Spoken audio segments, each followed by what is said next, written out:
আর এরই মধ্যে পাকিস্তানকে একঘরে করতে এবার বিশ্ব জুড়ে জনমত তৈরির পথে ভারত, আমেরিকা, চীন, রাশিয়া সহ 12টি দেশের কূটনীতিকদের নিয়ে বিদেশ মন্ত্রকে বৈঠক। পহেলগাঁওয়ের পাল্টা পাকিস্তানের ওপর ভারতের কূটনৈতিক স্ট্রাইক, অর্থাৎ সব দিক থেকে পাকিস্তানের ওপর চাপ তৈরি করতে চাইছে ভারত। পাকিস্তানের বিরুদ্ধে বিশ্ব জুড়ে চাপ তৈরি করতে এভাবেই তৎপর ভারত। সাউথ ব্লকে আমেরিকা, ব্রিটেন সহ 12টি দেশের কূটনীতিকদের ডেকে পাঠিয়েছে ভারত। কাশ্মীরে কিভাবে জঙ্গি হানার শিকার হলেন নিরীহ হিন্দু পর্যটকরা জানাবে দিল্লি। প্রত্যাঘাতের হুঁশিয়ারি ভারতের। কালই পহেলগাঁও যেতে পারেন সেনা প্রধান। প্রত্যাঘাতের আশঙ্কায় পাকিস্তান, ভারতের সঙ্গে বাণিজ্য সম্পর্ক স্থগিত।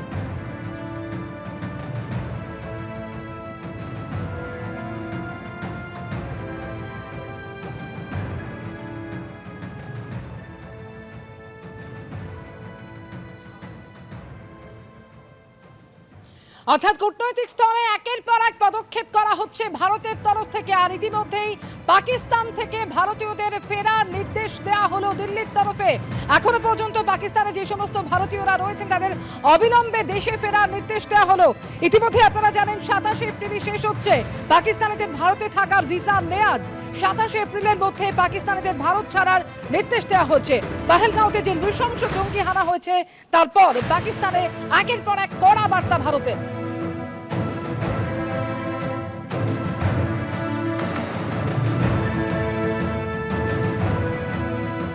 যেমনটা আপনাদের বলছিলাম যে পাকিস্তানকে একঘরে করতে পাকিস্তানের বিরুদ্ধে চাপ বাড়াচ্ছে ভারত। এবার পাক কূটনীতিক সাদ আহমেদকে ভারত ছাড়তে নির্দেশ দিল দিল্লি।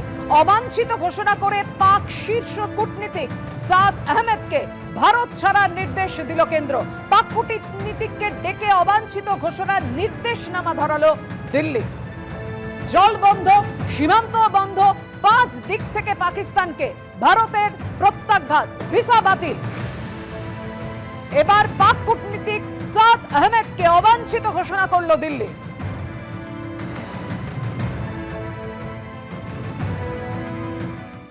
আর এরই মধ্যে যে খবর পাওয়া যাচ্ছে আজ আর কিছুক্ষণের মধ্যেই সর্বদলীয় বৈঠক শুরু হতে চলেছে। কাশ্মীরের এই পহেলগাঁওয়ের ঘটনায় কিছুক্ষণের মধ্যেই শুরু হতে চলেছে সর্বদল বৈঠক। আর এবার পহেলগাঁওয়ের ছবি আপনাদের দেখাবো, যেখানে পহেলগাঁওয়ের এই ভয়ানক ঘটনার পর শুনশান রয়েছে সেখানকার রাস্তাঘাট, বন্ধ রয়েছে সমস্ত দোকানপাট। কূটনৈতিক স্তরে একের পর এক পদক্ষেপ ইতিমধ্যেই শুরু হয়ে গিয়েছে ভারতের তরফ থেকে। বিজেন্দ্র সিংহ আমাদের সঙ্গে সরাসরি রয়েছেন।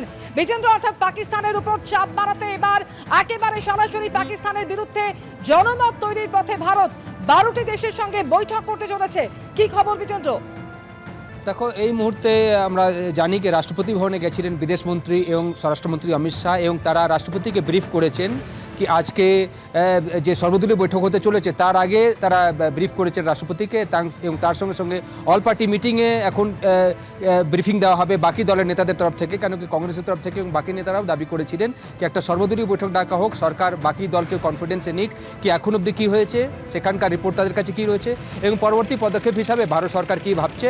এবং আমরা জানি এর আগে বিভিন্ন দলের তরফ থেকে বলা হয়েছিল যে তারা ভারত সরকারের পাশে রয়েছে যখন তারা এই জঙ্গি সংগঠনগুলো বা পাকিস্তান যেভাবে মদত করছে তাদের বিরুদ্ধে যদি কোনো পদক্ষেপ নেয় ভারত সরকার, সেখানে পুরো ভারত একসঙ্গে থাকবে, পুরো সব দলই একসঙ্গে থাকবে। এবং এই পরিপ্রেক্ষিতে আজকে সর্বদল বৈঠক রয়েছে। তার আগে এই রাষ্ট্রপতি ভবনে গেছেন স্বরাষ্ট্রমন্ত্রী অমিত শাহ এবং বিদেশমন্ত্রী এস জয়শঙ্কর, এবং তারা রাষ্ট্রপতিকে ব্রিফ করেছেন এখনকার অবধি পরিস্থিতি কী এবং পরবর্তী পদক্ষেপ কী কী চিন্তাভাবনা করছে ভারত সরকার। ধন্যবাদ বিজেন্দ্র।